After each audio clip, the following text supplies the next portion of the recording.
Okay, hello guys, it's 3 Designs here with my first tutorial in 3ds Max. Yeah, I know it's a whole new interface, and today we're just gonna learn like the basics. I'm not gonna go into modeling and stuff like and more complicated stuff just yet because it's just too much information. So it's just gonna be like, I don't know, how to move around the camera, customize your layout and stuff. Okay, so let's get started. I personally don't like this layout, like where you have the top, front, left, and perspective like this. What I like to do is change it by right-clicking on one of these buttons here. You know, zoom all, whatever. Like, yeah. Then you go to layout, and I personally like this one. I change the top view to perspective with a left mouse button click. And this one to top, because top is like the most essential one, in my opinion.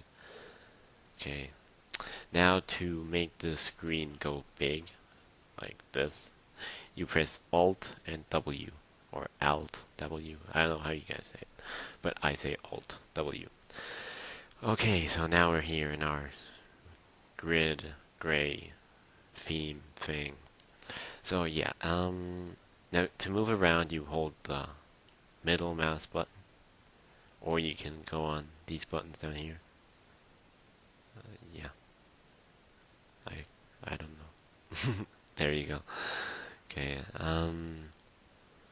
but basically it's better with the with the middle mouse button. But in case you have a touchpad or I don't know what you use, then you use it here. Here's all your other tools too, like zoom and stuff like that. Um, okay, to rotate, you hold Alt and with the middle mouse button, you control your rotation. Or one of the buttons here, I think it's this one, orbit sub-object. Um, what else? Well, by scrolling the middle mouse button, you zoom in, or you can have a more controlled zoom by holding Control and Alt and using the middle mouse button. Gives you more control over your zoom. Okay, that's basically how you move around. This little cube up here is the view cube. You may not have it in your view thing, and to like put it in, you just go here, like right click on one of the buttons, go to view cube and show the view cube. You gotta take that. Now, basically what this does is it lets you like, while you're in your perspective or your 3D mode, you can go to top view, I don't know, back view, like it lets you pick all the views from your perspective view. So you don't have to press Alt W and go into another view and Alt W again. No, you just use the view cube. Okay, now I'm going to talk about these panels here. I never really used these last three and this one rarely. And hierarchy, I don't know how you guys say it, is too complicated for now. So right now we're just going to focus on the create module, which is this little sun or yellow thing. Here are the standard primitives, like a box, or wait, I have it disabled somehow. Yeah, it's here on wireframe. If it's on wireframe, just change it to realistic, and then you get your 3D-ness. I don't know. Here you have like your basic tools, the sphere, all that. Here you have splines, a line, you can curve it around, yes, very cool. Here you have the lights, which are basically, I don't know, we're going to go into lights once we go into modeling.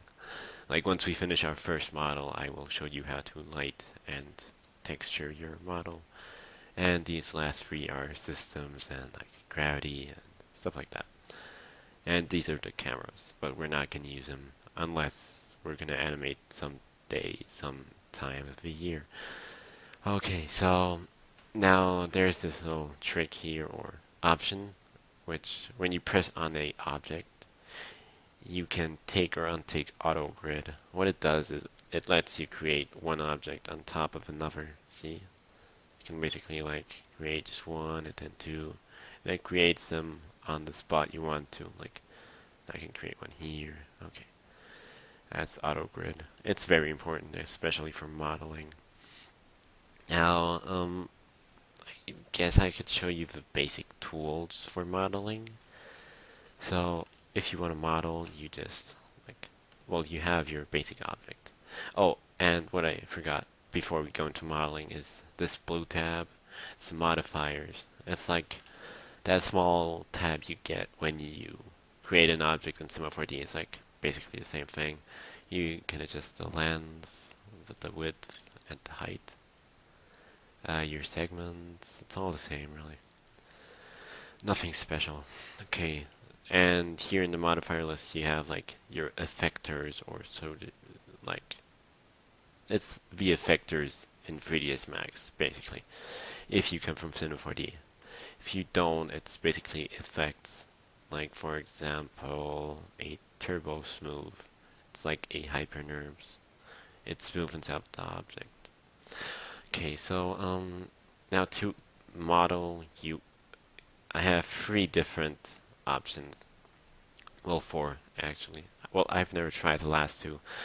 I know for sure that 2 are different options. You can either convert to editable mesh, which has different tools, or what I always do is convert to editable poly, which has the better tools in my opinion. Now these little red things here are your selection tabs. These are the points or vertices. See here, I select 1, here select 2. Oh, 2, I almost forgot the move tools, the scale tool, and the rotation tool. The move tool is with W if you press W, or you can just go up here. Like there's also a button there if you don't have a keyboard, but I think you should have one for the sake of this program. W, then E is for rotation. You see, rotation, wow. Or up here. And R is for the scale. Yeah, scaling.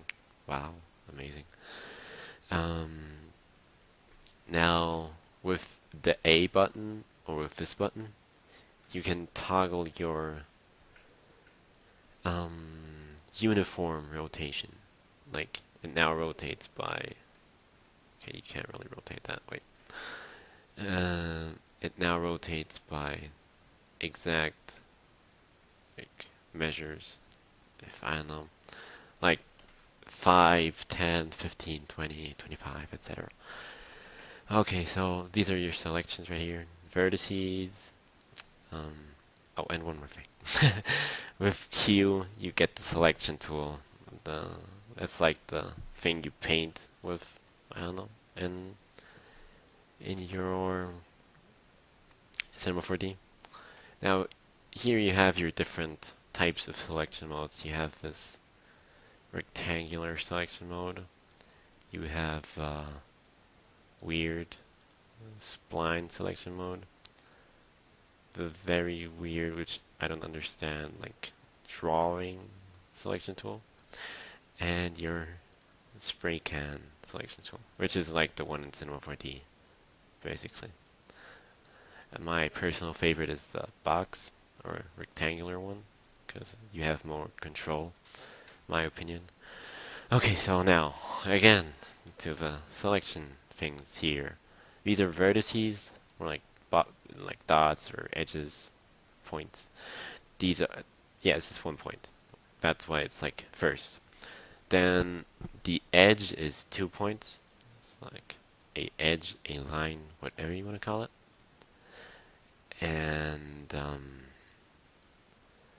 this is the border, which is basically like, let's say if I make a hole and then choose border, I get those 4 lines. It's like a better line selection tool.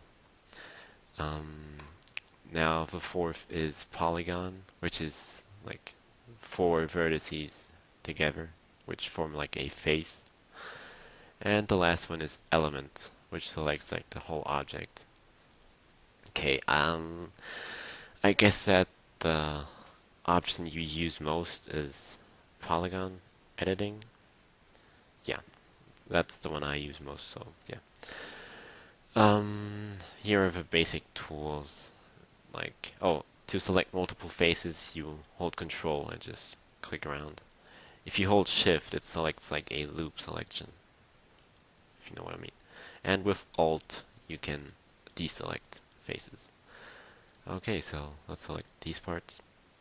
This is not like a real modeling tutorial, it's just to show you the tools so you can like practice a bit, and then on Thursday or Friday I shall upload my next tutorial, which will be more specific and more and better modeling, like sort of say.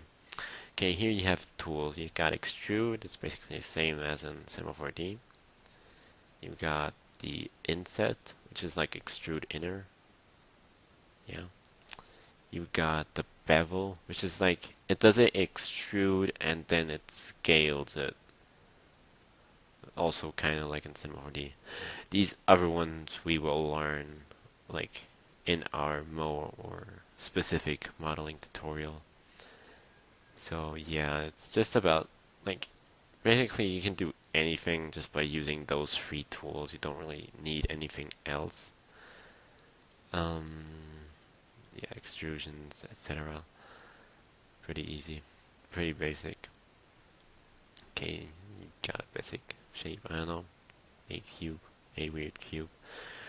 So yeah, next time, probably Thursday, I will upload the next tutorial, which will then teach you how to model complicated things. And we will probably model, I don't know, a robot arm or something.